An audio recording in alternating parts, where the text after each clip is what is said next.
Ever thought of exploring the Kruger National Park on foot and having a close encounter with the Big Five? Well, if the answer is yes, you might want to consider going on a wilderness trail. That means that rather than driving around in an open game drive vehicle and staying in a luxury hotel, you'd walk in the bush and stay in a primitive camp with no electricity, cut off from mobile networks.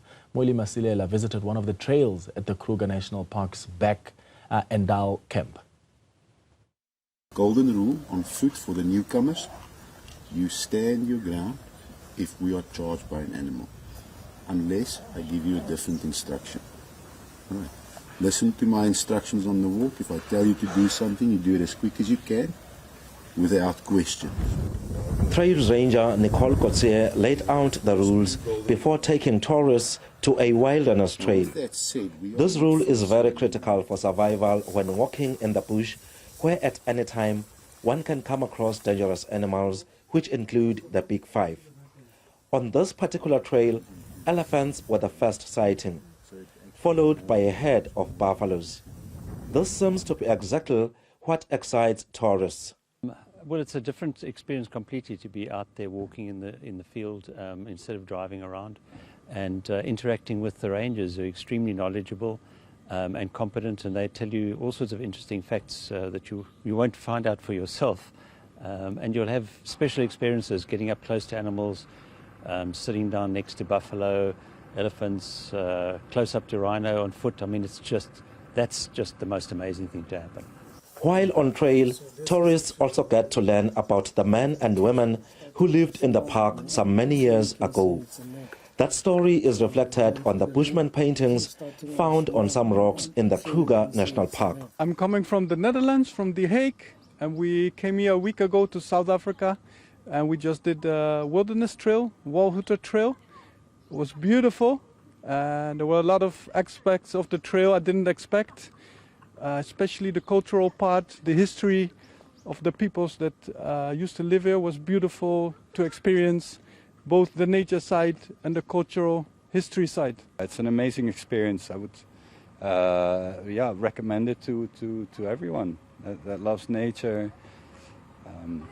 Just to walk on foot through Kruger Park instead of being in a car. Even trail rangers themselves get amazed by the wonders of the bush as they keep learning about new experiences each day. For me, it's been a fulfilling role to actually be able to have the opportunity and the pleasure to work here and to be able to explain how the environment works to our guests and to share the experiences and the knowledge that one has of the environment and how it works. And personally, there's something that I'm still journeying with and trying to get across, is that a lot of people believe that we are not part of the ecosystem, that the Kruger National Park belongs to the animals. I always pose the question that where are we supposed to live? Well, as much as it was a great experience for many tourists, poaching remains a huge concern for the management of the world-renowned Kruger National Park.